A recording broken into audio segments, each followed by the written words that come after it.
You're listening to a Canadian Movie Crew production. The Rock is the story of military terrorists using Alcatraz as a base for a ransom threat. Or is it?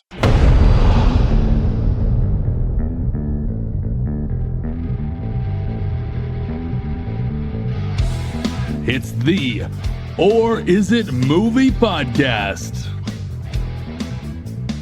And now, your hosts, Derek and me, Mark. Welcome back to the Yours Movie Podcast, where we try to find the real story behind the story. I'm Derek. And I'm Mean Mark. Today we're taking a look at 1996's The Rock. Honestly, when I went in to get all the research for this movie, I thought this movie happened later in the 90s. I knew it was the 90s, but I thought it was like 98, 99. Yeah. So I actually searched The Rock 1999, and all I got was the pictures of Dwayne Johnson.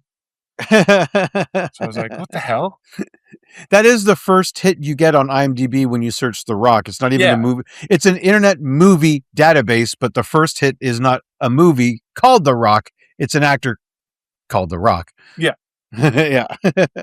Considering he's the second person to call himself The Rock, Yeah. but he's arguably more famous than this movie.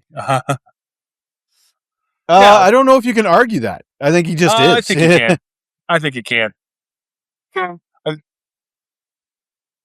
think more people in China know Dwayne Johnson than they do this movie. That's what I mean. You can't argue it. He is bigger than this movie. Oh, I see. You watched. Okay, I thought you were saying the opposite. I think the only person on the side of this movie is like John Cena, who would like to think that The Rock's not that big. Yeah. Yeah. And now, just because The Rock is appearing on this show doesn't make it a bad movie. I love this movie. Yeah, exactly. This is a great movie. Absolutely. A classic. However, there's some howevers. Yeah. There's two things that brought this to my mind as a possible movie to do. Number one, Nicolas Cage. Yeah. Anytime you have Nicolas Cage, you pay attention at the very least. Yeah. There's fodder for us. There's something to talk about. Yep. Number two, Michael Bay. Explosions. It's what makes part of the job fun. Actually, this ain't a job. This is what just makes it fun. Yeah. Yeah. So. Yeah, I mean, for Michael Bay, this had to have happened in a dream of his, where it was U.S. military versus U.S. military, but like everyone's sort of a good guy. You know what I mean? Yeah, this really does tick the Michael Bay box where, okay, finally I can put the military on one side and I can put them on the other too. Yeah. And both are kind of like got their reasons for doing what they do. So the only thing he's missing is those ospreys he falls in love with in 2007 and puts them in every Transformers movie. Yeah, pretty much. Yeah. Well, let's get to this. Welcome to the show, John Spencer and Michael Bean. Sorry, before we get into this, yes, let's give it up for the cast you're about to talk about. Oh, this is a very deep cast. A who's who of, I've seen that guy in that army movie that one time. This is them. This is pretty much all of them. Most of them are here. Please. Pretty much. So John Spencer, Michael Bean, welcome to the show. Welcome back, Claire Forlani from In the Name of the King, a Dungeon Siege Tale. Welcome back, Tony Todd from all the Final Destination movies we've done. Yep. Welcome back, John C. McGinley from our recent Point Break episode. Welcome back, William Forsythe from Dick Tracy. Welcome back, David Morse from The Langoliers. Ah, yes. There's an old school one. Welcome back, Ed Harris. I didn't think we could welcome back Ed Harris, but he was in Geostorm. That's right. He was in there for a cup of coffee, wasn't he? Yep. Welcome back, Nicolas Cage from Face Off, Con Air, and The Sorcerer's Apprentice. Did we not do Jiu-Jitsu as well? And we did Jiu-Jitsu too, as well. Yep. Mm-hmm. And welcome back, Sean Connery. Yes. From? The Avengers. No. Oh, no. Wait, that's a Stay Tuned. That's a Stay Tuned.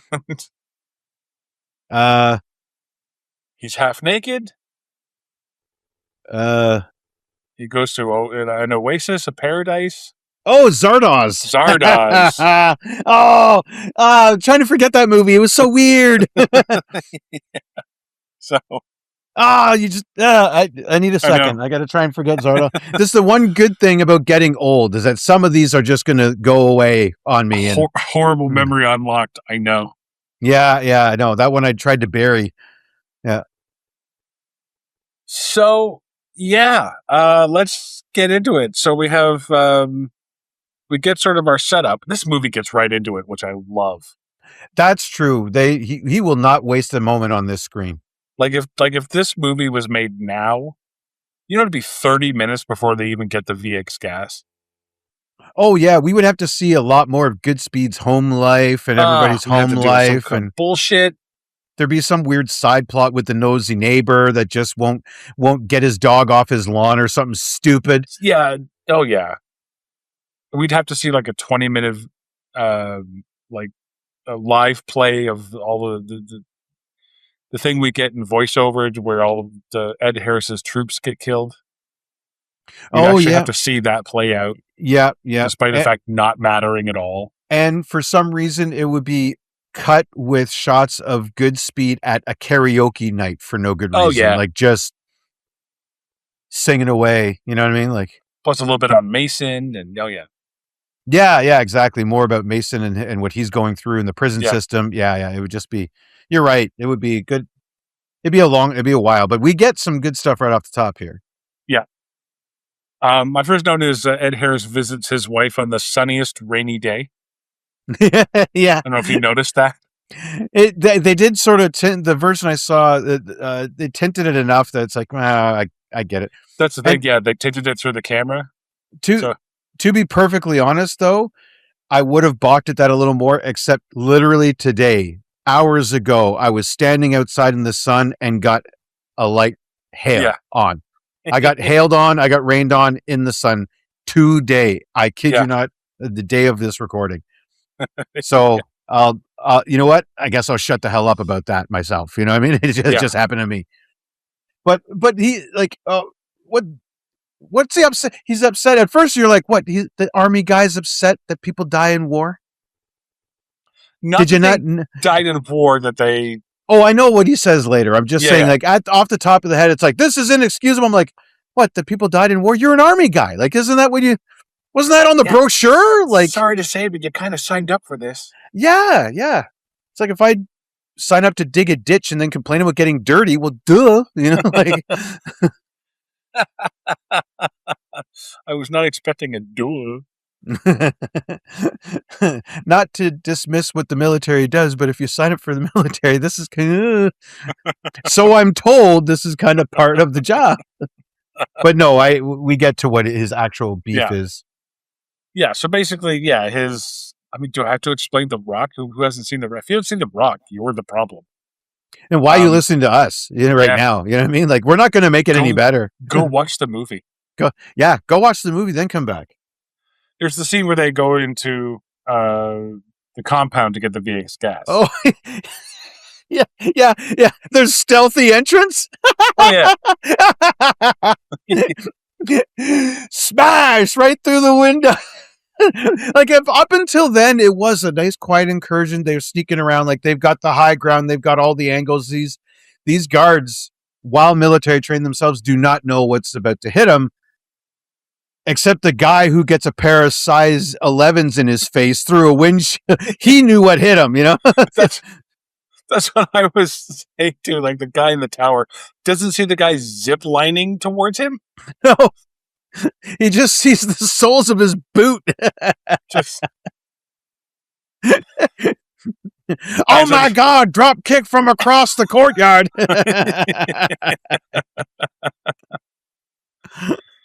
And I have they take out all the stormtroopers because all these trained military personnel who are on specific duty to protect this particular compound couldn't hit the broadside of a fucking barn.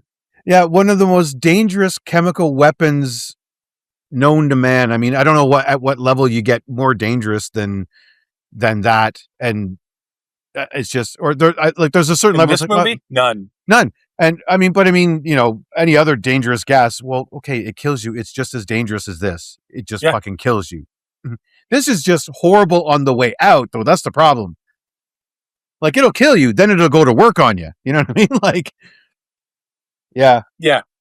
Oh, yeah, but they're dispatched so easily. And I did like the nice touch where they were using, like, sandbag, or was it beanbag guns and knockout injections and blah, blah, blah. Yeah. Yeah, and they do make a point of saying, "Oh, we need to get this out of here before they come to." Yeah. What Which we Oh, yeah, I put that in here as first of all, nice quiet entrance. I like that. And then my next note is, I got the access card, and we have 30 minutes to show that the general isn't really a bad guy. Yeah, I like that we start off with. I like that we start off with the bad guy. Like, this is just the motivation. This is why he's going to do what he's doing throughout this movie, and then we go to our hero, right? Yeah, agreed. Of course, the one ball of VX gas does explode, and they leave one of their guys behind. So he's not that good of a guy. Well, that wasn't his him fault for his service, I guess. But yeah, I mean that wasn't his fault though, and Wasn't he his would have fault, killed the but- other guys. I'm like, And "Oh, to it's be fair, that wasn't his call. That was David Morse true." who made that call to like shut that guy in before everyone else got exposed to the gas. But it was very So- convenient that didn't come from the first rocket. And all the guys in there are like, oh shit. Well, Like, just you don't get any of them now. yeah, we're like, oh fuck. You know what? Besides, wouldn't you have a better idea? Like, you understand that these things are fragile and you know how these things work. Wouldn't you have a better way of carrying them out other than carrying them? You know what I mean? Like arranged like something like a padded something Like or trolley other. or something, or some kind of netting that you could put it in. Well, the other thing too is like they're in the canisters. Just leave them in the canisters. Why do Well, you the need canister opens. That was the problem. Yeah, but why does it open like Yeah. that? Just so haphazardly, like, Yeah. like that could be Chet the lab tech in there Yeah. and be like, fuck, you know what I mean? Like, meanwhile, Phil, the guy who designed it, he's like, wait, I had an extra part here. What was that for? Oh, you always end up with an extra screw. You do. You always end up with an extra screw. Off in the distance. Throwaway. So Chet's wife's single, huh? Yeah. Mrs. Chet had really big tits. Mrs. Chet, yeah, she'll be at the funeral, right? And Funeral Crashers starts. Yeah. All of a sudden we're in an Owen Wilson movie. Wow. Wow. Oh, VX gas. Wow. Oh, so it's not an open casket. That is that poor sucker who's not getting anything. He's No. not getting a military burial. He's not getting an open casket. It'd be a miracle if any of his kin are even notified. You know what I mean? Like, Yeah. like for what they did. But high treason, right? Pretty much. Still, like, he died while trying to steal chemical weapons from the Yeah. U.S. government. So, yikes. So we're over at good speed now. Yeah, we go over to Good Speed, and this is where he gets his Beatles record delivered. And I wrote down, the beginning of the whole vinyl sounds better movement. Because I don't remember people before 1996 saying that records or vinyl sounds better than Let CDs. let me fact check one movie that. Yep, 1 year before Empire Records, 1995. They go on a tirade about it. Do pretty they? much. Well, Oh, pretty wow. much. That's what that whole movie's about. Practically, I think. It's bullshit. I'm not saying. Yeah, I'm just saying. Like, Sorry. No, CDs sound better. The quality is objectively fucking better. yeah, vinyl. and now digital. Like, Yeah. we took the CD and turned it on to steroids. Like, Yeah. yeah. No, but mid '90s, right? You're right. This is right in the beginning of Like, that. CDs Vinyl are is better. new at this point. And They Good Speed, sound better. yeah, Good No. Speed gets mocked for it. It's like you paid $80 for a record when you could have paid $13 for the CD. First off, I'm a Beatle maniac. Yeah, Secondly, these sound better. yeah. Okay. And why are you paying $13 for a CD in 1995? Or 96? I get I knew, mine. I knew For you worked on your Nicolas $9.99. Cage. Well, thank you. I'll take that. Yeah, great. But yes, I'm impressed at so they get the box at the sarin gas or whatever, and blah blah blah. And I love how the trainee is in there, and the trainee that goes into an extremely serious situation just immediately starts goofing off. Oh yeah, he's got jokes. This guy, yeah, He's yucking it up. yeah, exactly. It's like, oh, who'd you take in there with you, Scott White? Like, come on, like, what do you do? Yucking it up in there. Mind you, Nicolas Cage isn't much. Oh, we have some magazines here, kinky.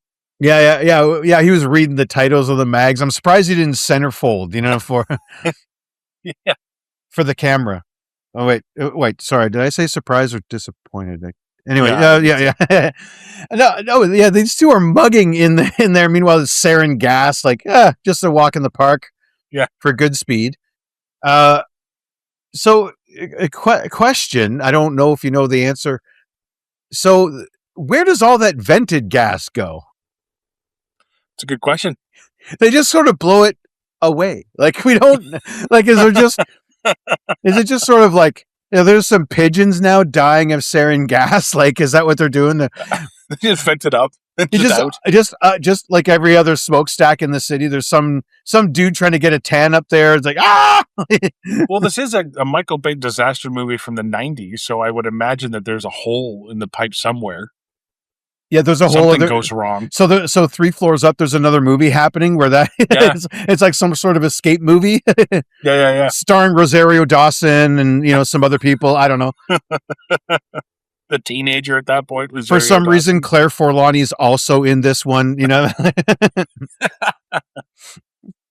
I don't know what to do. I don't know. Take your glasses off. You'll be prettier. Mid-90s. All right. And now if you'll think of Freddie Prinze Jr.'s there. Freddie Prinze Jr.'s in the movie, and Matthew Lillard's in it, and Sorry, go ahead. It's called 3 Floors Up. That's the name of the movie. Who farted? That's it's a comedy. It's a comedy called Who Farted. So somebody let the gas out or something. So there's a Wayans brother or two in this one, is what you're saying. Yeah, exactly. Yeah. So now it's time for another edition of If I Were. Okay. Now, I've never been a science tech in a dangerous lab, or any lab for that matter, but if I were, I absolutely, and this one I'm actually not even saying with any cheek this time, I absolutely would want to be one of the techs that gets to clear the room when they say clear the room. I want to be that level of tech. I don't want to be the guy in the thing. I want to be the guy. All right, everybody, clear the room. Yep. Like I'm going for lunch. You know what I mean? Like I'll be over here by the soda machine. You guys have fun with your danger. Are you the one that puts his hand behind 2 people, shoves 2 people, and then runs out after them? Maybe 3 if they're cute. I see. Yeah. I see. Okay. Hot ladies first. All right. Sorry, Chet. Hot ladies first. Yeah. So he eventually does. He solves the bomb. And they get going. So then cut back to they've landed the Ed Harris and his gang have landed on Alcatraz. This is where we meet up with. There's a tour going on. Oh yeah, with Ranger Bob. And so Ed Harris turns to one of the kids and says, "Oh, are you having a good time? Good. Could you tell your teacher to get back onto the boat?" And apparently, they do. We don't even it happens so instantly. We don't even get to see it. But the kids aren't there for the rest of the movie. No, so that means that the teacher took this 6-year-old's advice and said, teacher, we need to get back on the boat. Okay, back on the boat.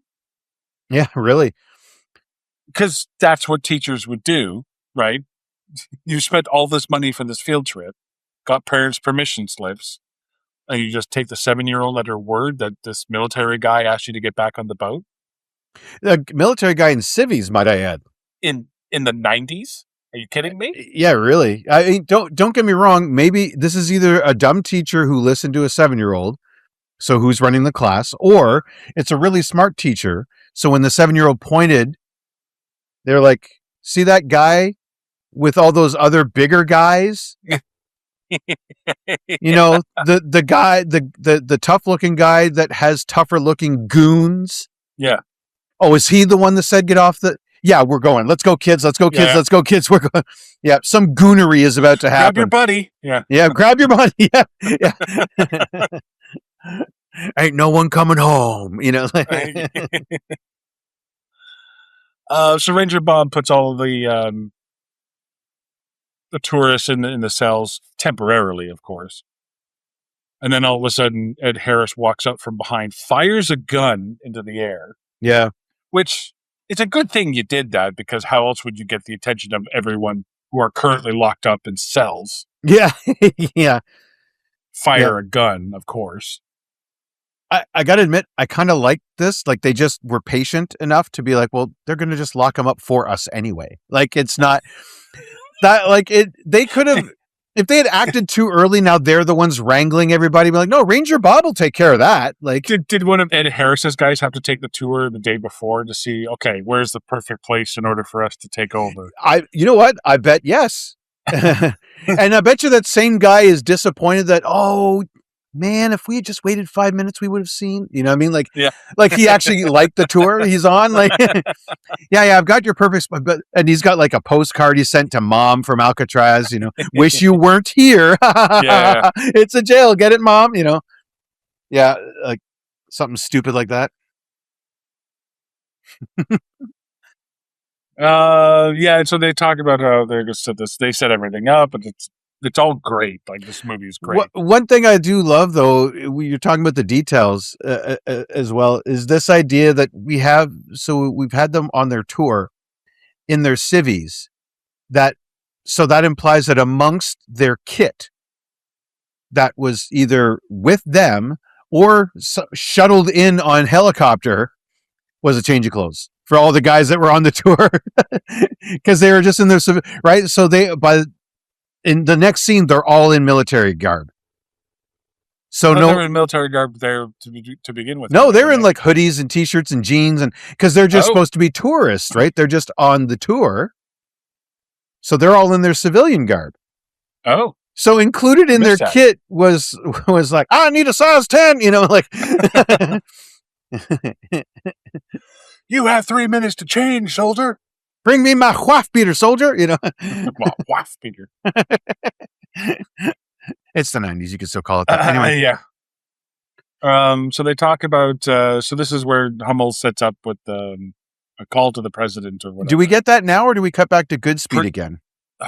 We may cut. Oh, maybe. Yeah, I didn't write any notes for that. That's where his girlfriend comes home. And she's like, oh, I've got big news or whatever. He's like, oh, I've got big news too. It's like, no, listen, I've been married a while. When your wife says she's got big news, she goes first. Oh, so no, what she says, I had an interesting day. Yeah, I guess you're right. Yeah, I've had an interesting day means shut up. Yeah. Yeah. Yeah. But you know what, though? This is why I could never date a doctor. Like a doctor lady? Like she would. Yeah, because lady. A lady doctor? A lady doctor? Yeah. Well, I don't want to imply I'm dating a gentleman doctor. No offense to anyone who wants to. I'm just saying I'm not. This is spinning out of my control really fast. Okay. I'm just saying. So I've been watching a lot of What's My Line from the 50s. And so maybe it's a lady wrestler or a lady policeman. Oh, okay. Or a lady doctor. So it just caught me off guard. I guess I'm using outdated man verbiage. My mistake. But I couldn't date a doctor because, you know, I have a bad day at the scale house and I come home and then she's like, yeah, you know, I had 3 people die today. I was okay, fine. You win. I had 3 trucks lined up and it was really busy. I'm sorry, you know, my bad. I guess my day was like, not that it's a competition, but you'll never ever you'll never win. You'll never be under as much pressure, right? Kind of the same thing here. Yeah. I just diffused a sarin gas bomb how was your day? You know what I mean? Like, what did you do? You got stuck in traffic, did you, on your way to Pilates? Like, or whatever? Like,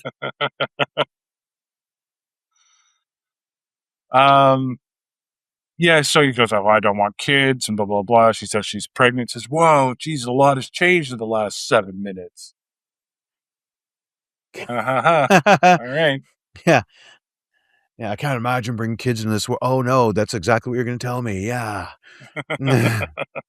I am. That's what he gets, though. That's what he gets. He didn't listen to what... He should have listened to what you were saying. If he had let her go first, he could have tempered his answer. When your girl comes home happy and excited, do not interrupt them. No, let her be. She's been practicing this ever since she got in her car. Yeah. So, yeah, well, ever since she found out, right? Like, from the moment she peed on that stick and it turned whatever. Yep. She's been wanting to tell you. Yep. Yeah. And she's been practicing the whole time. Absolutely, because there's no texting. Yeah. Me equals Prager's send, you know? LOL, you know? Now when I call you daddy, it's not ironic. Now it's just weird. So Hummel ends up calling into the Pentagon, I think. Yeah, and I got to wonder if in the 90s there was an internal problem with the military where like any old general can just take a few helicopters for a spin. Like, yeah, they have a surprising amount of gear for a breakaway, platoon or brigade or whatever you want to call them. Yeah. I don't think it's a full platoon. There's not that many, but still. Oh, there's quite a few. He's got quite a few, but yeah. At least a dozen. So. Yeah, I'd have to look up the structure. Anyway. But yeah, so they finally get on with the president. Yeah, and they said that they want to, they said they probably have the VX gas, we're going to fire it off, blah, blah, blah, blah. We're aware of your countermeasures. I want X amount of dollars to be distributed as I see fit, and we're going to take this and head to the good old 90s fallback magical non-extradition treaty country. Yep. It's never a specific country. It's non-extradition treaty country. Well, you don't want to tell them where you're going. Well, okay, fair. Because let's face it, these guys also have the CIA. True. So they're like, I'm going to hole up at a cabana in Mexico. Here's my address. 1, 2, 3. Like, if you want to find me and kill me later, here's where. If you're in a non-extradition country, it doesn't matter. No, right? Just like you don't want to tell them which one, so it makes it at least a little harder to find you and kill you. I just saying that the video feed. First off, why did he set up a video feed?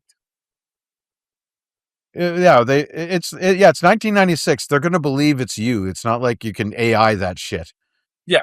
Well, no, but why do you need a video feed, which, by the way, is flawless for 1996? It's amazing for 1996. It's amazing for 2026. Yeah, so. we sometimes barely get this now. Like, I don't know if it's as clear as the recording we're on. You and I are on right now. I don't know. And so is the phone call quality, by the way. This is a satellite phone in 96. Yeah, they've barely been invented. Yeah, car phones were still, 15 pounds? I think it's still, they're all running off that one satellite they managed to get up there. Like, that's it. Like, yeah, exactly. Just the one. Yeah, that's all we got right now. We're building more, See us in 97, but. So they set the whole scene for the whole problem. Yeah, so the actual beef is that 80 some odd men have died under his watch. And I'm thinking, like, is that a bad number? Like, are you saying you're bad at your job? I was gonna say, yeah, that's a weird flex, isn't it? Or is it like I only 80 something, meaning like other generals have had it in the hundreds? Or I don't know the metrics you're trying to fire off here, bud.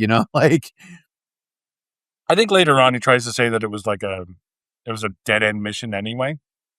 There's Left for Dead, some of his men were just like 10 or 20 of them were left for dead in the desert, stuff like that. Yeah. Like, don't get me wrong, 80 people dying is that's horrible. Don't get me wrong. I'm not trying to reduce it, but it's the way he's saying it.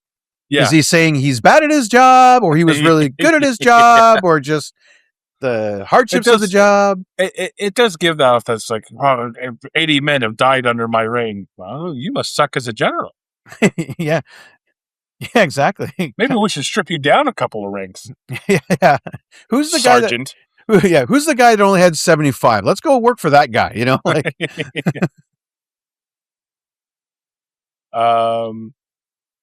Then we cut back to Nicolas Cage and his girlfriend, and they're having sex on the rooftop. Yeah. Okay. Well, free shots, you know. Yeah, pretty much. Yeah.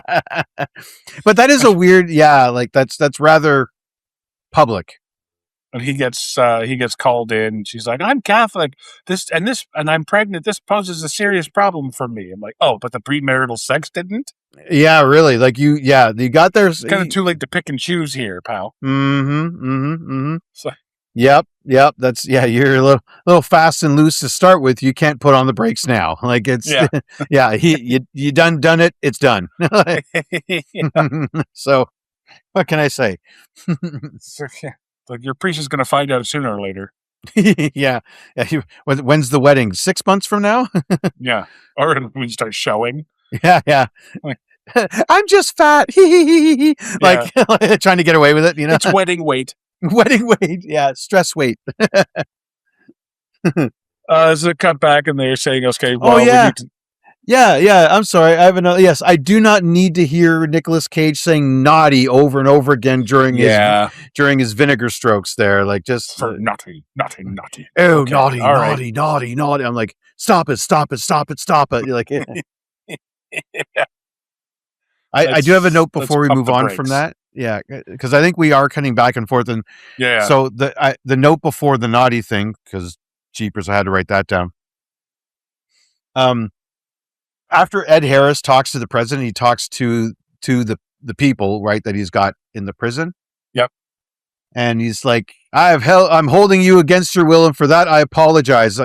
See, mother, he apologized. I feel better now about being held a force. Well, he doesn't want to do this. Yeah. He just has to. So we'll just be good prisoners. Oddly enough, a lot of like the extras are people I recognize from other, like they go on to get, Oh, really? A bit. Yeah. Every once in a while, it's like, okay, they had a speaking role here, a speaking role. You know what I mean? Like there weren't just extras.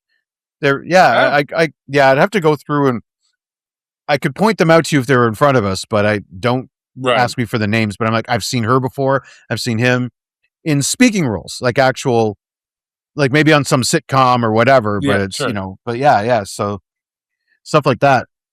I love Ed Harris's "This is why we're doing this" speech that he gives to the men after they set everything up, and I'm thinking like, shouldn't this have happened a few times by now already? Like, shouldn't he be sitting shouldn't he have sat in a Friends-esque coffee shop with a few of the guys and just like selling them, this is why we're doing this, and then cut to a bar with some other dudes, this is why we're doing this, and then over to, some guy's gym while he's working out, this is why we're doing this, like, they shouldn't need to be sold on the mission while they're on it. Well, they're already at the mission. Like it's not even. It's not even the loading up to go to the mission, which we normally get this. Yeah. They're already there. It's like if I get on the space shuttle and now you're telling me why we go to Mars. It's like did he call these guys? It's like, well, these guys are the most likely to mutiny and treason their own country. Let's call them up.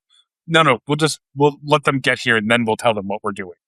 See, this is, they're just going to mutiny anyway, so whatever. These are the most treasonous bastards I could find. Here's your list. And again, like if this were a bit more of a comedy, then, Ed Harris like rides up on a motorcycle beside a guy's car. This is why we're doing this. And I'm using that to substitute for his whole speech. All over. Yeah, I'll tell you why we're doing this. Like, I'm using "this is why we're doing this" to substitute for that whole speech he gives about how they were wronged. So in my mind, he's giving that same speech over and over and over until he gets all of his dozens of guys convinced. Yep. That's when it should have happened. Like that should have been the opening, is him just going, "This is why we're doing this. This is why we're doing this. This is why we're..."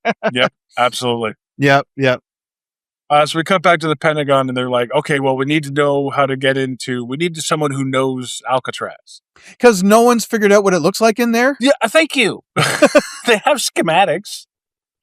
They're Yeah. like, "Oh, no one knows it. The warden is dead. Oh, that one warden is dead. Okay."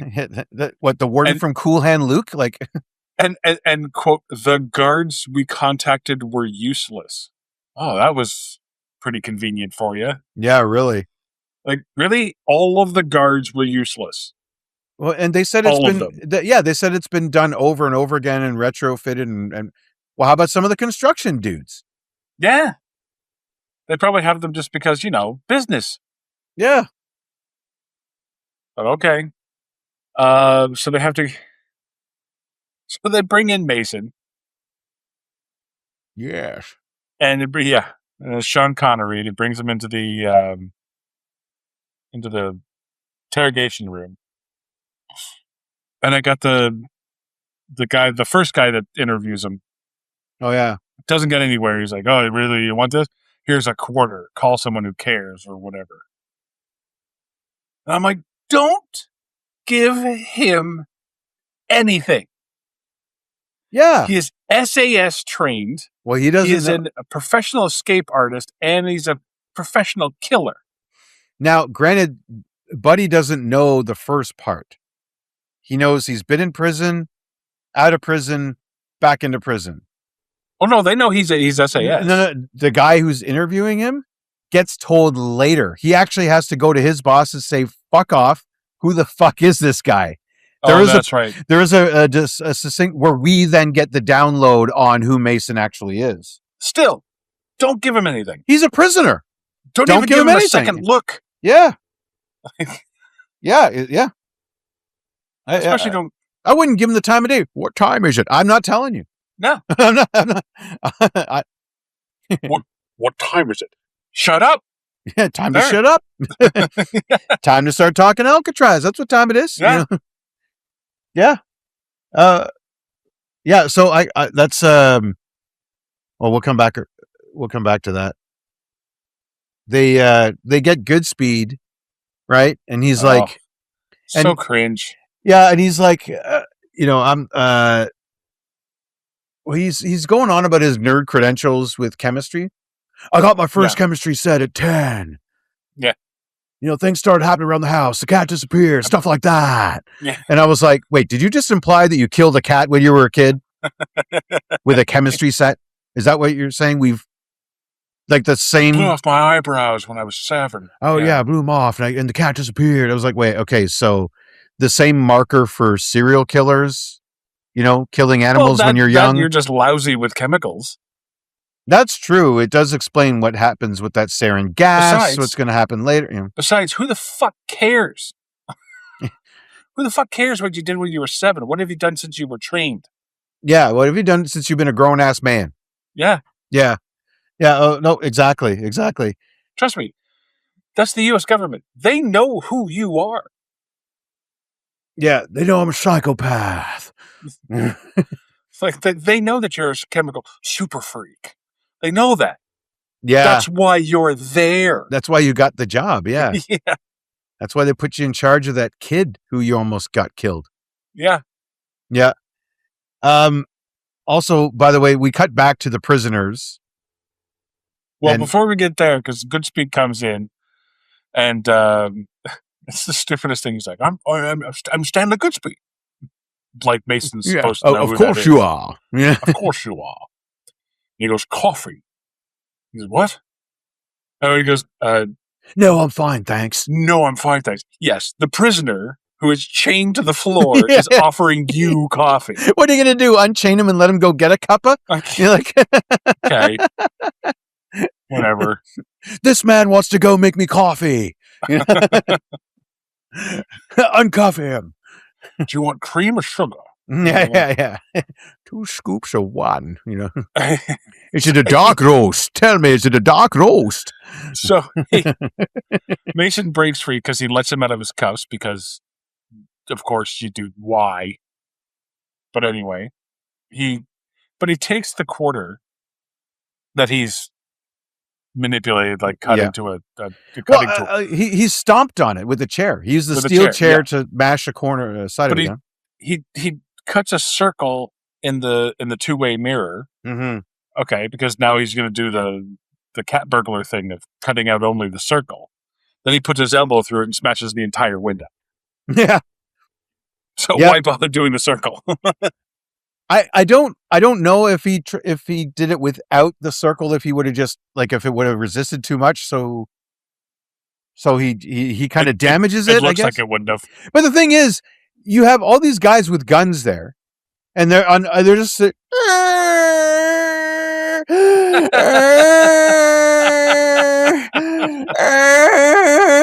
no one's moving. They're checking their watch. Like it.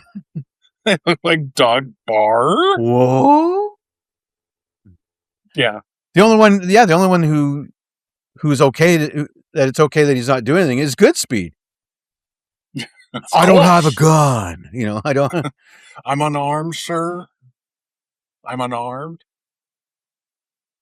I wanted to cut back to the prisoners. Like, can you imagine if that movie was set today? All the prisoners, like, do you have any gluten-free options for your prison meal? Is this vegan? Like, latte. No thanks, I'm not thirsty. No, offer me latte. Yeah.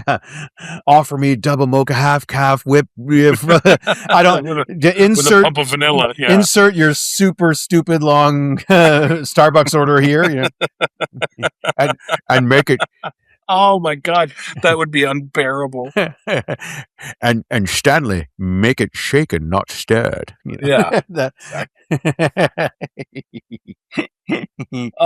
Yeah, no, again, these prisoners is like, is there something with more probiotics in it? Like Ed Harris starts shooting prisoners because they're demanding fat-free yogurt. What?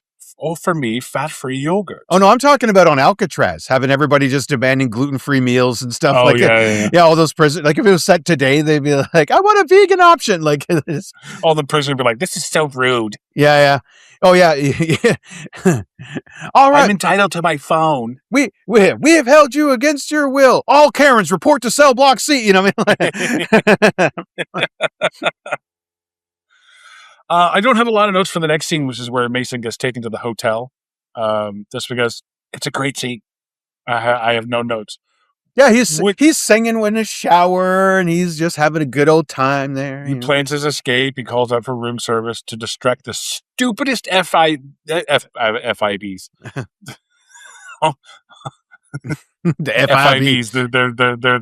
They're the makeshift MIBs. Yeah. The Temu version. Actually, FIBs would have better been females in black, but there you go. Yeah.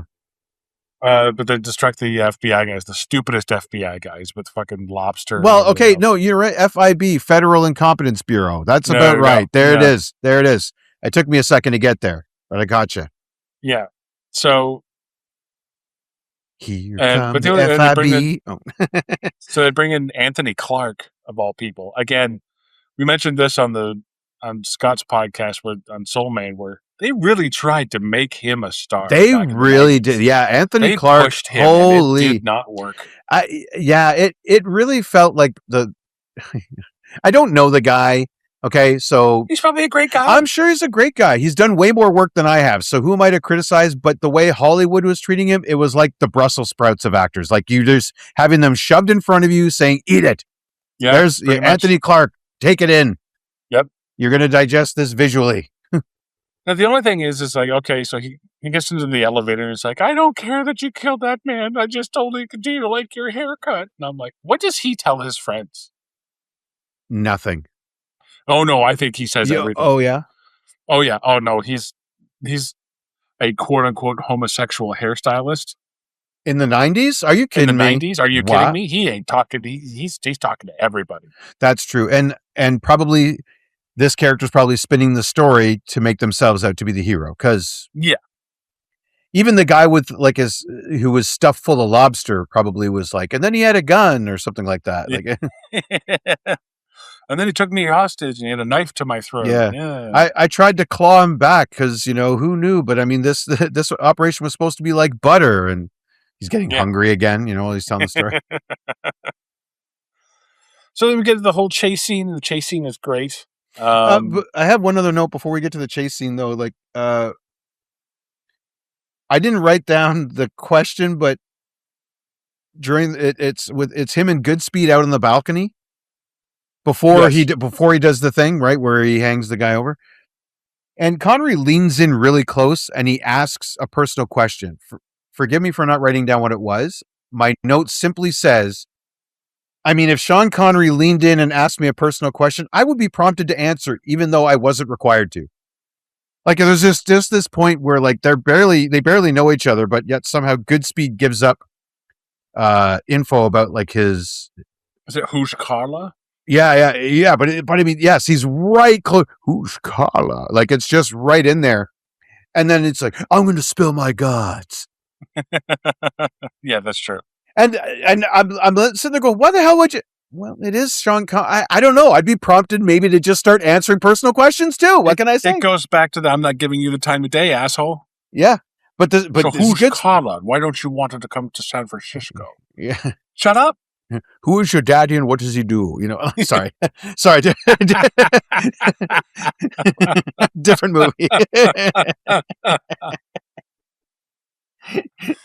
Yes, very good. Very good. And why didn't they get some old grizzled barber? Like they had what? Okay, because it's San Francisco. You can't find some grizzled old war vet who just went into hair cutting after like friggin' Vietnam or something like that, and just hangs out. You used to be a naval guy in San Francisco, and he cuts hair. I don't know. They had to go and find the most San Francisco-y, whatever you want to. I don't know. Probably. Yeah. Like 1990s San Francisco. I've never been there. Well, they went to the hairstylist / cafe / internet hub / laundromat. Right. / karate studio. Yeah, exactly. I forgot about that one. Oh, my bad. Our Boys and Girls podcast from really early on. Somehow Claire episode 6 of ours. And somehow Claire Forlani's there too. I don't know why. Yeah, exactly. Yeah. She works at the laundromat, But yeah, I love how Goodspeed he's got them hanging over. He's like, pull them up. No, I'm going to have to let him go. Please don't. Oh, well, he said please.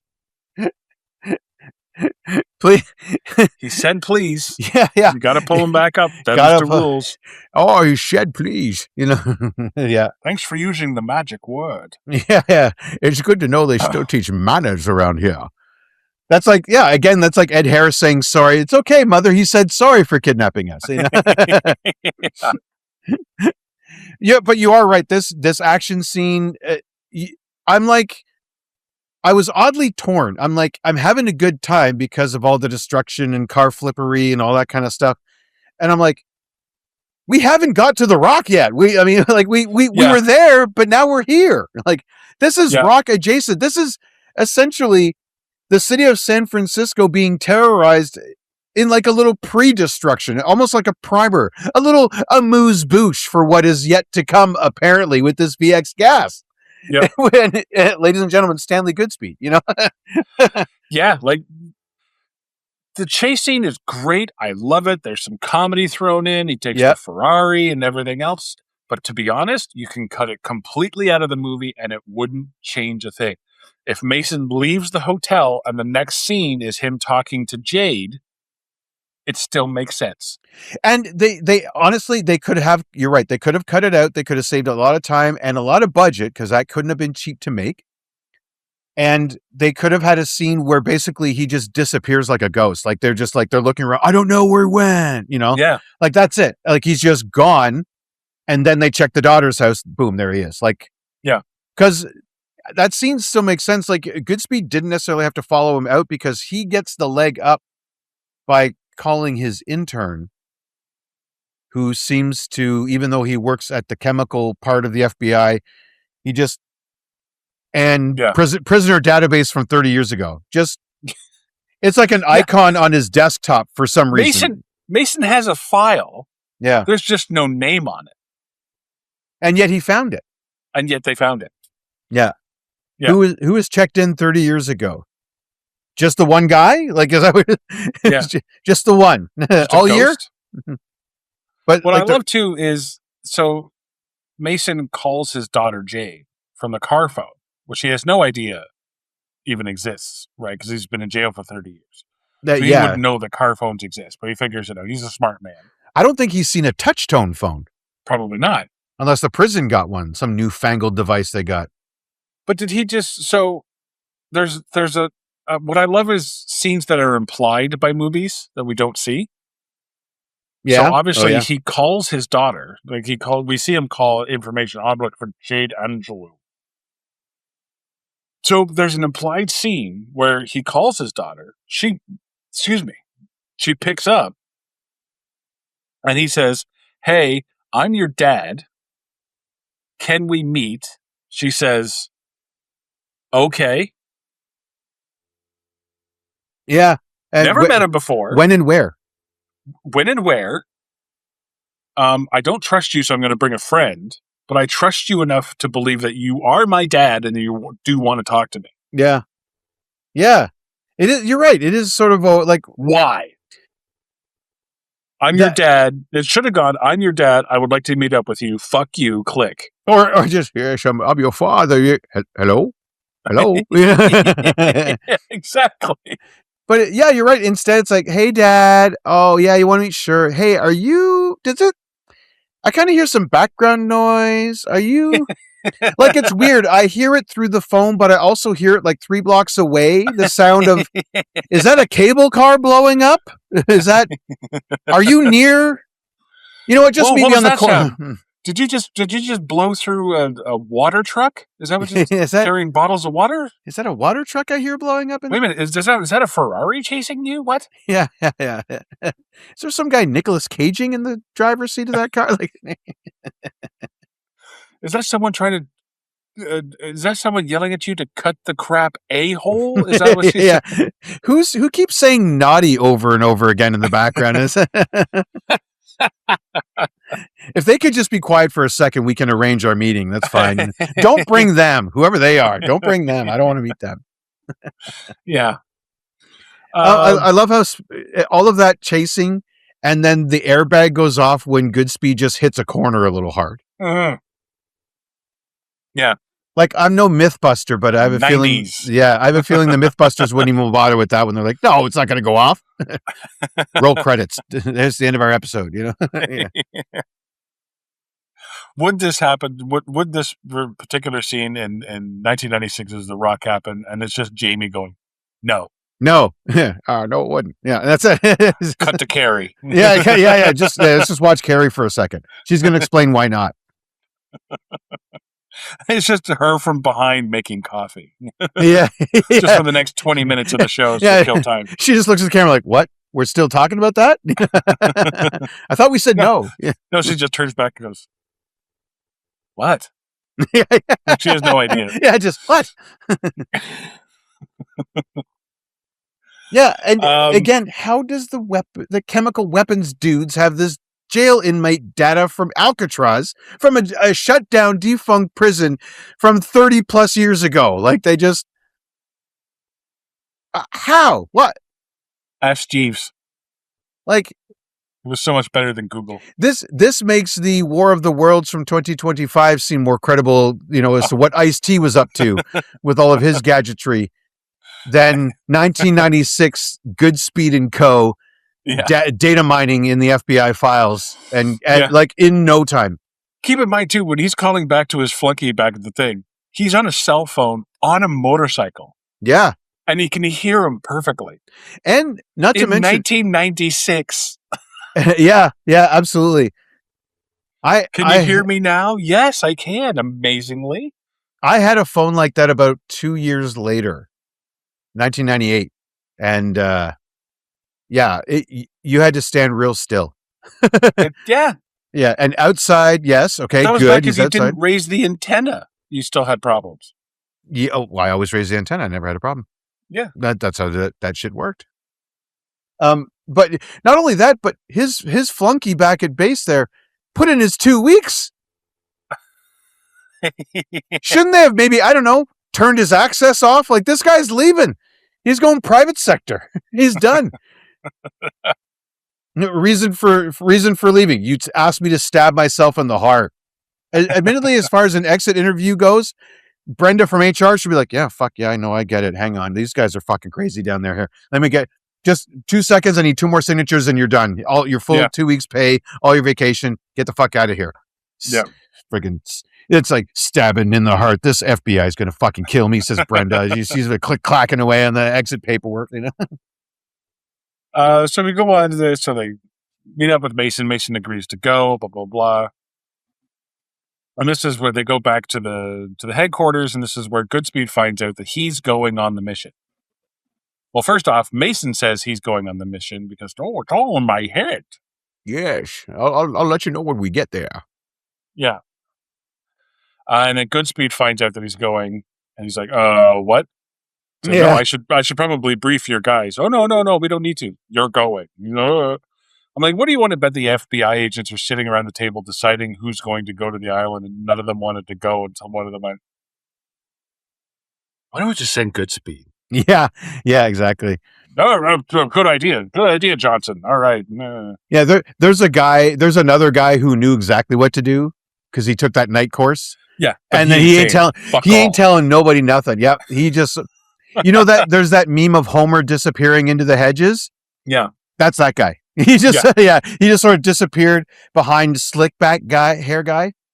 Oh, right? Yeah, definitely. Slick back agent. I had him earlier in my notes. That's when they try the good cop, bad cop. We have slick hair back agent or bad agent, and then not slick back hair agent, Goodspeed, right? So, yeah. This is, and so the of course, being a Michael Bay movie, we got to have a rah-rah speech for the Army. And guess what? We get 2 of them. Not only did we have Ed Harris with his "This is why we're doing it" speech, we have Commander this guy, I forget his name, giving his rah-rah speech before they get on the chopper. So I gave it let's put it this way, a little Mean Mark director's cut. Okay. So you heard what you heard. He's saying we're going up against one of the most decorated generals in history. Oh, yes, the "I shit you not" speech. The "I shit you not" speech? Yeah. All right, men, we have trained for this. We are heading into the fight of our lives. Now, for ease, all of the dead meats have paint on their faces. Our heroes do not. That's true. This is how you will know who is most likely to survive or die in a heroic sacrifice. Sir, yes, sir. It's I shit you not. I shit you not. If you have paint on your face, you are practically dead. You better kiss your ass goodbye. That's very true. That is it. I did think of that when I watched the movie. I was like, oh, look, everyone else has paint on their face. But why? Everyone else has paint on the face like they're in the production of Cats. It's some weird tiger stripes. What? Yeah, but okay, that's standard Navy SEAL face paint to blend into the. Okay, but why? You're going in underground. You're going into a prison. Shouldn't it be gray? Once you break through, it's a firefight from that point on. The paint doesn't do anything. Well, I know they were trying to use stealth, but let's face it, they're going underwater for most of it. They have masks. Isn't that makeup going to stick to their masks? So now they got the makeup, the war paint with the snorkel rings around their. That's what I have. You have the Navy SEALs, the most elite warriors in the U.S. military, the ones who infiltrated and killed Osama bin Laden. And in this movie, they are glorified soccer mom drop-offs. Their job is just to drive the van up to the thing, drop off Mason and Nicolas Cage, and then, okay, have a nice day. Yeah. Have fun with your Navy SEAL buddies. Yeah, exactly. So they get in and they come to the door. Now this door, you can't get through the door, but then so Mason had, I guess it's a fire furnace. I don't even know what this is. I don't know what machine fires fire vertically down to the floor with an open. What is this? And there's cogs moving. There's cogs moving. They call it the steam room. Okay, but what is this machine? I don't know. For 40 years or 30 years, I still don't know what this machine is or what its purpose is. Yeah, you could lock me up in Alcatraz for 30 years and I don't think I'd ever figure it out. No. But anyway, so Mason's like, okay, well, I memorized this, so I have to go in and I'll unlock the door for you, which a lot of people have pointed this out. If the door unlocks from the inside, why didn't he just walk through the door when he was escaping? Thank you. I was wondering that too. I have that in my notes. I don't get it. But anyway. I memorized the timing. You know what it was? It was, I memorized the timing, and well, it would be such a shame to put all that to waste. You know, it's much more impressive, actually. Or the truth is, he did memorize the timing, but then got there, just opened the door, so he never actually did. Like the thing he does going back in, he never actually did before, but he memorized the timing, so now it's going to come in. How did you memorize the timing? Just by looking at it? Did you bend over, look underneath like there's a table, just looking at it? Or did you trial and error go through this thing back and forth? It didn't die. Yeah. It's like, I singed my arm. Well, he says he was alone in the dark for 3 days. Was it 2 days of just watching that and being like, okay, it goes like this, and then it goes like that, then it goes like this, and it goes like, wait, was it this or that? I can't remember. Shit, I have to start over. First it goes like this, then it goes like that. Then it goes like this, then it goes like that. First you put your left foot in, then then it appears you take it out. Then you put your right foot in. Oh, and that you shake all about, you know. But I love too, before he goes into the machine to roll around for 2 minutes, he goes, let me just put on my ski mask so my body double can take over. Yeah. I'm not rolling for shit. I have a tea time at 5:00. Fuck you guys. Fuck you, Bay. You know, I'm not rolling around on the floor for anything. You know? I wouldn't roll around on the floor for Scorsese. I'm certainly not going to do it for your dumbass. I was James Bond for a decade, and I didn't do any rolling. I was 30 years old, younger. You know. Last time I rolled on cement, I was your age. You know. I was suckling your mama's teat. Yeah. Because the word teat has to come into this. He's English for fucking Scottish. But I would think. Yeah. Teat has to come in. He's from Europe. You know what I mean? Like, so they go in and they get, they set off the motion sensor and it's the big trap and everyone's on edge. And the one guy hits, it's a famous scene that he hits off the cement block. And it causes the big firefight that goes off in the showers. This was, I haven't got no notes about this. This is great. This is just the awesome. only thing I will say is maybe some of these guys should have gotten laid before this. They wouldn't have been so edgy. They were a little trigger happy, were they? A little trigger happy, maybe? Yeah. While they should have been getting laid, they were listening to Ed Harris saying, this is why we're doing this on the bus, you know, on the way, or wherever the next destination was. You know, bring a couple hookers and just, you know. Yeah. Hey, before everything goes down, go see Carla and Starla and let's go. And hey, you know what? They got 82 captive people. Maybe they see if there's any single ladies in the crowd that want to, you know, make the best of their time at Alcatraz. I'm sexually abusing you against your will, and for that, I apologize. No. I didn't mean that. But I mean, I'm sexually objectifying you against your will, and I apologize for that. But I'm the only willing participants. Thank you. Get the hookers. You know, everyone dies, and I wrote down this is why the whole eggs in basket thing.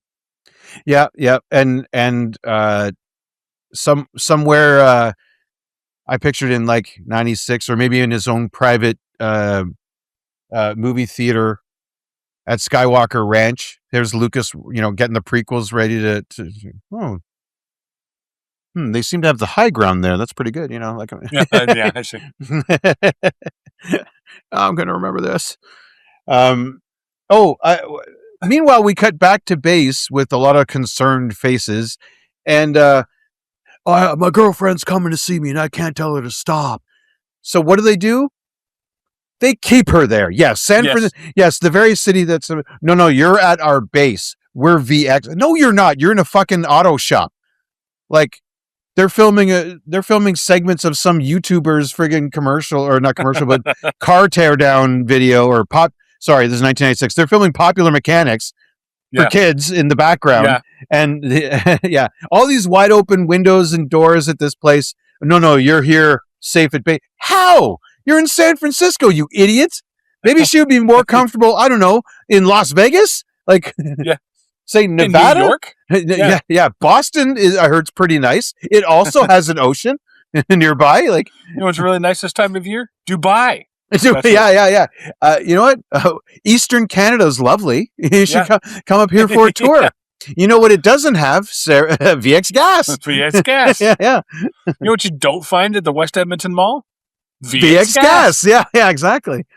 Yeah, exactly. And military guys that want to kidnap you in St. Paul. And now, granted, if ours did, I mean, they were never more Canadian. Ed Harris has never been more Canadian than when he apologized for kidnapping. That's true. Yeah. You're hey, bud, your Canucks showing, sorry. Yeah. Oh, yeah. Sorry. Oh, yeah. We're just going to hit you with VX Gas, eh?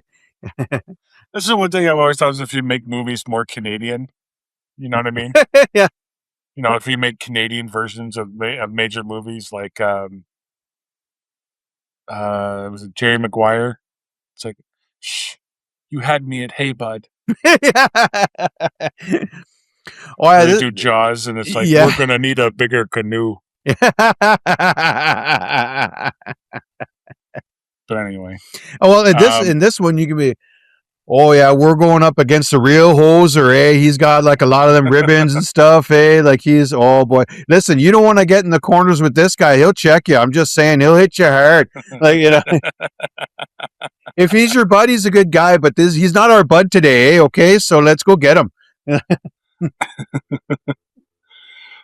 So this is where everyone dies, and they decide that they're going to go through with the mission anyway. Yeah. And it leads to the best line and immediately following the worst line. Ooh, hit me. Of the movie. So one of the best lines is the famous line, losers always cry about doing their best. Winners go home and fuck the prom queen. Yeah. Badass line. Yep. Love it. Very quotable. Words to live by. But Nicolas Cage follows it up with one of the worst lines in the movie. Carla was the prom queen. Huh? What? I know what you're implying. It sucks. Does that mean you're a winner? Or you're just a loser but going against the grain? Or never mind. Yeah. She was the prom queen. Yeah. And who are you, Chem boy? Yeah. Not even invited. So who were you? I was 5 years older. Oh no, you know, like I was that guy that hung around high school too long, you know. I was on the planning committee. I decorated the gym. The yearbook is the way it was because of me, you know. Yeah. Then there's a minecart chase, which is weird. Why is there a minecart rail under Alcatraz? I don't know. Like, were they mining under Alcatraz? Or is that like, I guess just to get stuff to the ships and back that had to come to port? Like so there had to be supplies of some sort, right? Yeah, but there was a dock. Yeah. So I don't know. Was it just to run supplies back and forth across the island? I don't know. It's weird. It's weird to have Temple of Doom underneath Alcatraz. I'm just like, it's just yeah. It's sort of weird. Yeah. I'm like, why is there a minecart under here? Was it real life Donkey Kong Country? Is that what? Yeah, exactly. But okay. Indy, we're going to prison. You know. Indy. Yeah. Yeah, but I do love how our movie is down to a young lab tech guy and a guy who's been sitting on his ass for 30 years. That's your action hero duo. Yeah. Yep. So Mason gives himself up. And Goodspeed is trying to get all the things out. Oh no! We got. Hang on. You're okay. Oh yeah. First of all, I got to rewind just a second. And when they make their incursion We have 3 helicopters. 2 of them break off, and they're like, I got 3 bogeys. I lost a bogey. I got 2 bogeys. And they're like, distractions. Where could they have been? I'm like, if you go outside, just a thought, you could, like, our ears are built pretty good in that, like, okay, there's 2 over there, and there seems to be another helicopter-like noise over there. Yeah. Honestly, one rocket-propelled grenade could have ended this movie real quick. Yeah. Just yoink, and that whole chopper's gone. Just saying. I've got seismic activity in a man bun. Had that note because that was just bugging me. The one, Okay. Yeah. the one tech who was like badass, but he had this little tiny, like it looked like it wasn't even like a large like tuft of hair. It looked like the little bun that's in the middle of the pizza. Sometimes so you're classier joints. Don't get me wrong, but I mean that doesn't belong in a man's hair.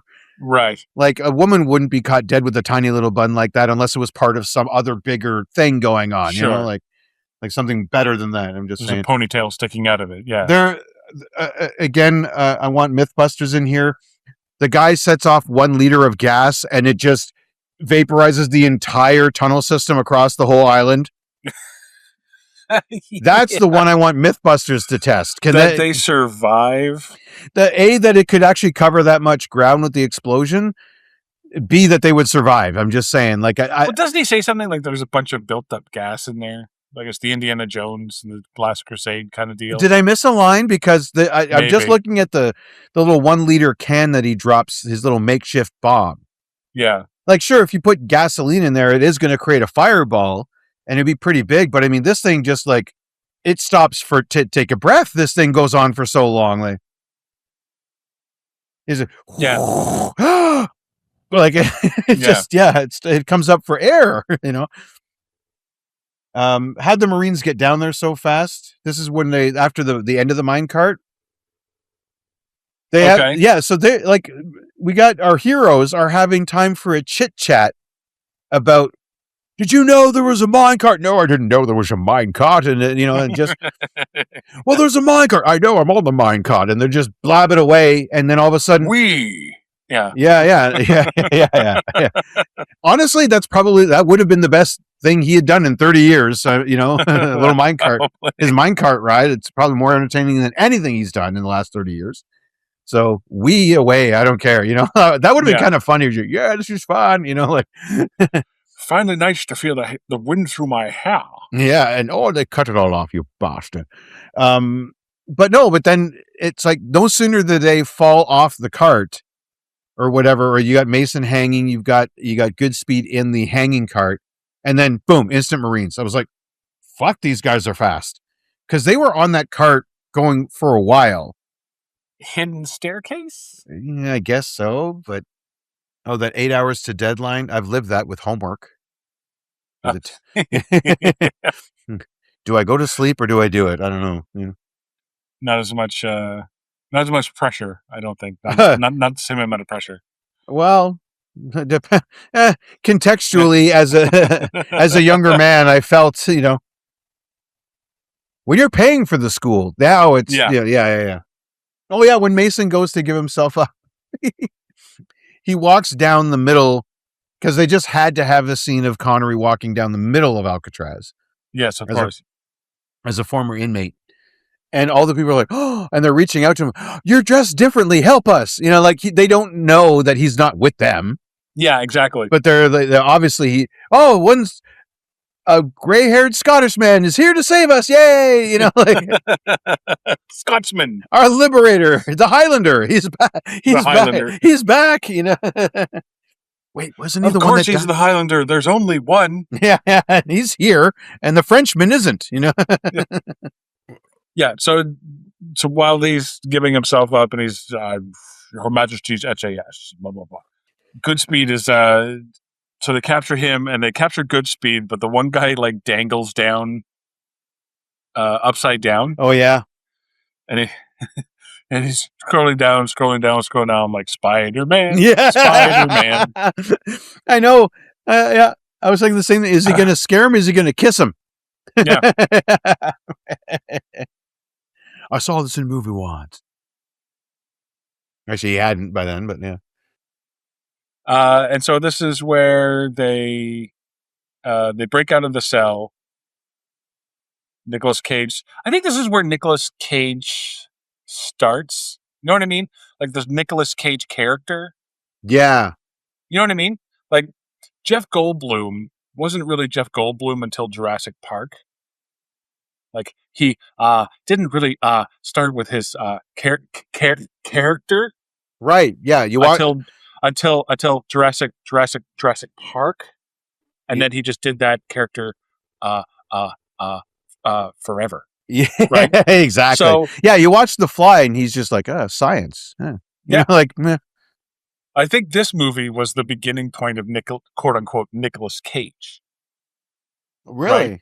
Because he's in this cell and he's going through this whole thing. I'm gonna take pleasure in cutting you, boy, and you go through his whole acting process of how he goes through every line, right? Yeah. And then all of a sudden he gives this big whole speech. It's like, you got in here, you got off the island, but I would like to know how you got out of your cell because right now it'd be kind of awful. Yeah. Or whatever the line was. Yeah. No, that's pretty much it. Yeah. When so this is the part in the script where I think, was this written by Bay? I think so, eh? Written by? I don't know.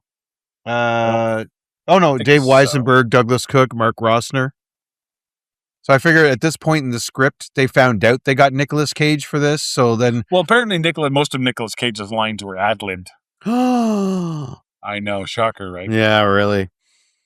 Oh my goodness! Yeah, we'll no, because I figured when Carla was the prom queen, I'm pretty sure that one was. Yeah, and this little bit here where he just like when they're doing rewrites after they find out they get Cage, it's probably like, all right, so Goodspeed says bother at this point. Goodspeed says this, and then just brackets Nicolas Cage. Like there's certain lines he has to say, and then they just turn it over to him. It's just Nicolas Cage's line. Yeah.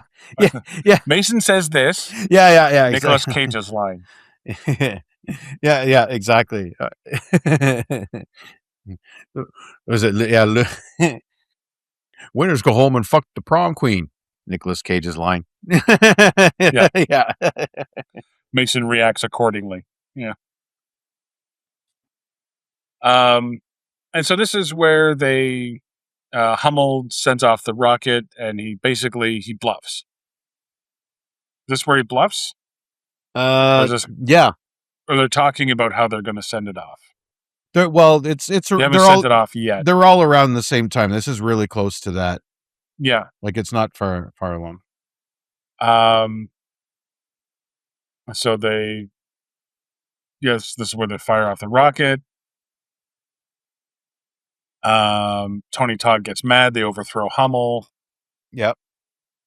And the president has decided to have a countermeasure where they're basically going to napalm everything. Thermite bombs, which are hotter than gas hotter than napalm.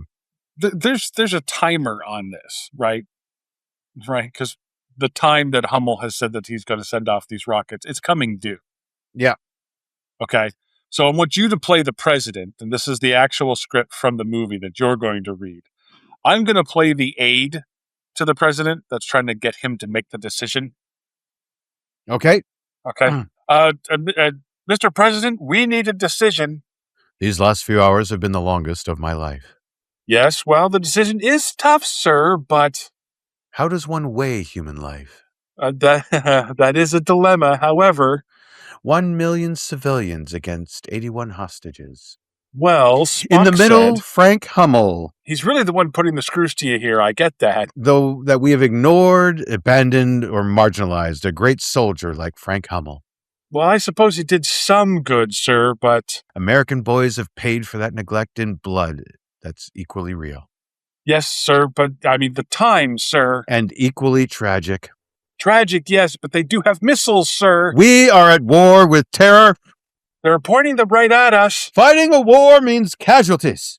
And I would not like to be one of them, sir. This is the worst call I've ever had to make. Sir, I'm afraid. Airstrike approved. It's too late, sir. San Francisco was destroyed right around and equally tragic. Where is my coffee? Oh, sorry. Equally tragic. Yeah. It's like, I'm sorry, President. Thanks for your great presidential speech. We're on a time limit I know. here.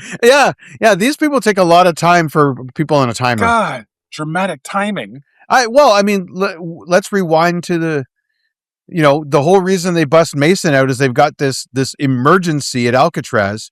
Let me stop for a shower, shit, and a shave. You know what I mean? Like, it's just, he just wants to, sing and in the rain, Yeah.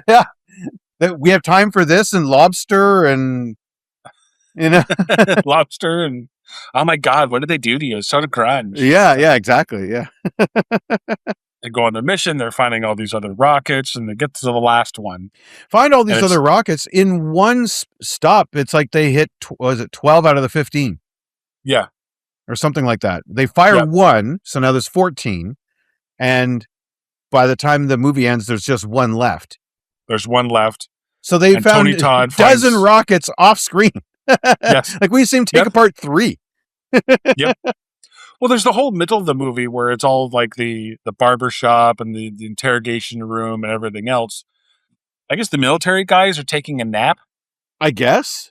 Because they're not doing anything. Yeah. So Tony Todd meets up with Goodspeed in the crow's nest in the lighthouse there with the final rocket. And this is where the second worst line comes in, because Goodspeed says, are you a fan of Elton John? So I don't listen to that soft shit. Oh, okay, because it's you. You're the rocket man. And then he fires the rocket into him. I'm like, such a bad line. That's a terrible line. Yeah. It's you. You're the rocket man. Like, what? What? What? And it only would have been marginally better if for some reason he ordered an Elton John album, I guess, and got Rocket Man. That would have been, at least it would have made sense. If he owned Rocket Man, sure. Or if he just started singing Rocket Man, like he pressed the buttons and Rocket Man. Yeah. And then while he's flying away, burning out of the skies alone, or whatever the fucking song is. I think it's going to be a long, long time. Yeah, there you go. I like how they have this whole plan, and so the planes take off, and we don't see them for a bit. We got the Rocket Man bit, all that stuff, and then it's like 7 minutes to San Francisco. I'm like, where the hell did you guys take off from? You're in ostensibly some of the fastest means of travel on the planet. You have I don't know if you know what's back there. You have a jet engine. It's not some little 4-banger. You know what I mean? It's not a Skidoo 2-stroke. You know what I mean? Like, well, we have to do a big loop to start. That's how we look cool. We went around the other way to come around from the other side. Plus, you have to wonder too. I know it's the 90s and there's no cell phones or anything like that. Yeah. But San Francisco is a huge tourist destination, right? Mm-hmm. The Golden Gate Bridge is not that far from Alcatraz. Yeah. Right? You can, in the right places, you can see both of them side by each, right? Oh, yeah? Well, yeah. I would imagine so. Yeah, if you're at the right spot on the bridge, I guess they're both equidistant apart from you. I mean, Magneto was able to just move it over, right? Well, sure. Yeah, that's true. You could, like switching train tracks. Yeah. So you have to wonder if anyone saw 2 missiles flying towards the city. One of them, that flew over a stadium where a football game was being played. Yeah. And they just took a right-hand turn. No one ever saw that. No one saw the green smoke getting popped. No one saw the giant explosion from the 6 fighter jets that were flying very low. No. There's no boats in the bay at all that didn't see this shit. No one saw a 6-foot-something soldier get flying on the tip of a rocket. Thank you. No one saw the Rocket Man. Are you kidding me? I like that. That was kind of funny. Tony Todd better on screen, by the way, than just doing a creepy voice. He's got an epic voice. Don't get me wrong, but this is some great Tony Todd we're getting. Oh yeah, it's a great role for Tony Todd. Yeah, absolutely. Like I said, there's not a whole lot in this movie I don't like, but no, but at the same time, But then, so you're right. How is it? How does nobody see this? Yeah, Yeah, or even just like water carries sound. So you would Yeah. think if there was a bunch of loud pops, like, oh, I don't know, a gunfight going on in the middle of Alcatraz, like Yeah. maybe someone would hear something. Yeah. With, giant chain guns, Yeah, that yeah, are going off. Giant explosions, a fucking giant fucking bomb set off by a plane, yeah, yeah. green smoke getting popped. Like, come on, somebody saw this. They field test a new weapon in this. And I'm not talking about the VX gas. This thermite bomb was in the experimental Yeah. stage at the start of this movie. Yeah. They- 36 hours ago. They put it into production straight away. Yeah. Yeah. So Nicolas Cage there's that great scene where he takes one of the balls of VX gas, puts it in the guy's mouth, not Steve Zahn's mouth, I should call him. Yeah. I've seen this guy since. Great character actor. He's done a lot of great movies. Oh, and he's yeah. really good, but I just don't know his name. He's always good It at takes- being bad, this guy. But he takes the ball, puts it in his mouth, and punches his mouth, and I'm like, okay, that's pretty badass. And like, you know what I mean? Like, that was a great scene. But That then he was, has to yeah. take the entropy and he stabs himself in the heart. And I was like, Michael Bay was probably, hey, Nick, just when you stab yourself in the heart with the entropy, just fall to the ground and pretend you're having the most intense orgasm of your life. Because he's just flopping around on the ground. Yeah. But just less of the naughty. Yeah, don't say naughty. Don't say just. Yeah. Can you do that? Can with we it? just do?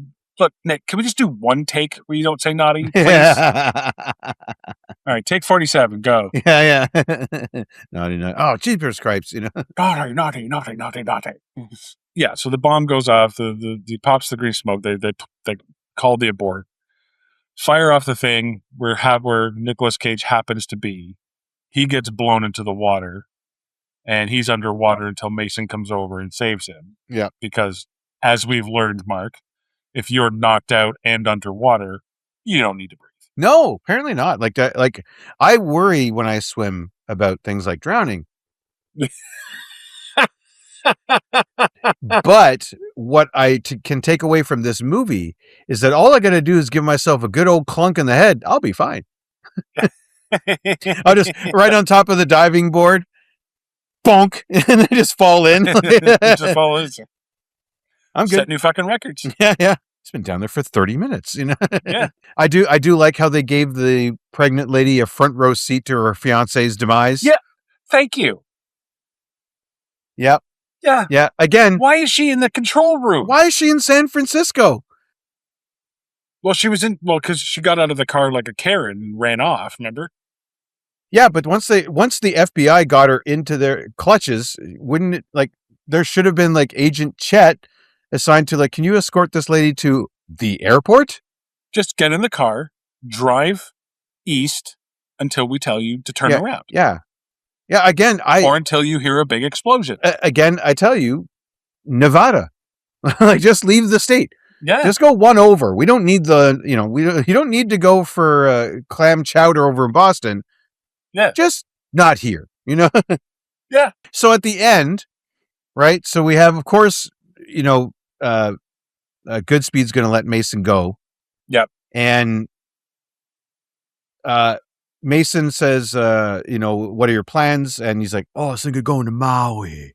And he tells him no to go to some Kansas or something. Yeah, like some town in Kansas. Hands him a piece of paper. Okay. Stanley takes the piece of paper, opens it. It's a small one, so it's not a big letter. Reads one location, looks up, and somehow, Yeah.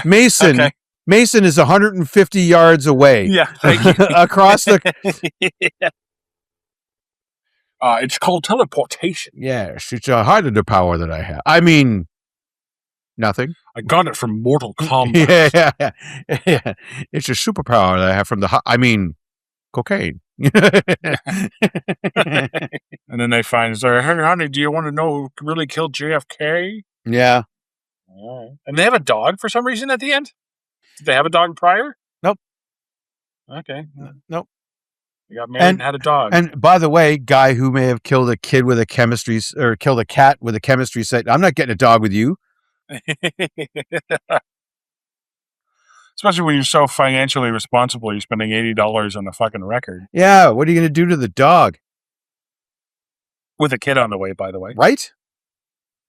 So there's a few things on this movie. The premiere of this movie was held in the prison yard on Alcatraz. Because, Sure. branding. Yeah. According to director Michael Bay, the script was written much more straight and serious than the final movie shows. Most of the humorous moments and lines were improvised during filming, which is amazing because there's tons of them. Yeah. Yeah. How would you feel being the writers on that? You wrote this super serious piece, and then here's Nick Cage yucking it up. Like,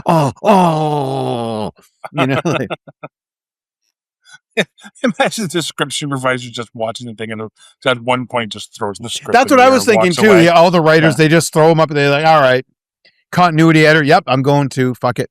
Like. Michael Bay's idea for the sequel involved a now married Goodspeed in possession of the microfilm evidence he finds at the end of the movie being pursued by the government. And with nowhere else to turn, he's forced to ask Mason for help. And what, they go hide out in Alcatraz? I'm so glad that movie never got made. Yeah. How do you call that? The Rock? Just The Rock 2 fucking... Electric Boogaloo, yeah. I don't know. Michael Bay walked off the movie for a couple of hours once and was threatened a $60 million lawsuit when the studio tried scrapping the scene where the seals approached the island from underwater. He held his ground and they budged. Wow. So what did he do? Hold his breath like a kid? No, I'm not coming back. I'm going to hold my breath. Yeah. Oh, come on. Oh, come on, Michael. You're just going to... Michael, we see you breathing through your nose. Just stop. Yeah, you're underwater. What do you do? Michael Bay turned down this movie for 6 months prior to finally saying yes, claiming the story wasn't serious enough for me. What?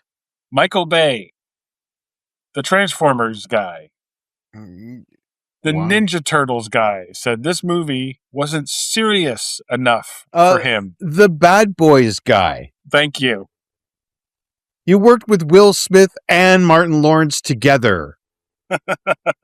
Maybe that's why. I don't know. Let's bring in Tommy Lee Jones. I cannot stand your tomfoolery. Yeah. One almost cast. Guess who turned down the role of Mason? Anthony Hopkins. Arnold Schwarzenegger. Ooh. Okay, but 1996 Schwarzenegger. Everyone. Losers go home and cry to their mother, while the winners go home and fuck the prom queen. That's the one. Yeah. on the phone with his daughter. Come on, meet me now. Let's go. Come on. It's a grunge thing. Meet me. I'm here. Come on, offer me coffee. Coffee. No, thanks. I'm good. No, offer me coffee. Who is Claire? What does she do? Right.